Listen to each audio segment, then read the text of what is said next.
இந்திய பாராளுமன்ற வரலாறுல கடந்த 10-12 வருஷமா எந்த சட்டத்தை கொண்டு வந்தாலும் நரேந்திர மோடி அவருடைய அரசு கொண்டு வந்தால் அது நிறைவேற்றிடுவாங்க. அது 370 இருக்கலாம், காஷ்மீராக இருக்கலாம், இது எந்த கண்டென்ஷியஸ் பில் எதுவாக இருந்தாலும் அவங்களுக்கு மெஜாரிட்டி இருக்கும், நிறைவேற்றிடுவாங்க.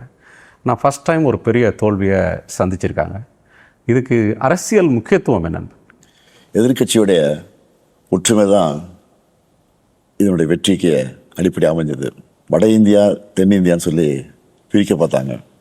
ஆனால் இதில் எல்லோரும் ஒற்றுமையாக இருந்து அந்த வேறுபாடு பார்க்காம ஒற்றுமையாக இருந்ததுனால தான் இந்த சக்ஸஸ்ஃபுல்லாக இது அடைஞ்சிருக்கோம். நம்ம இதில் உத்தரப்பிரதேசத்துக்கு அதிகமான சீட்டு கிடைக்கிது அப்படின்னு அகிலேஷ் யாதவ் ஏமாந்து போயிடல.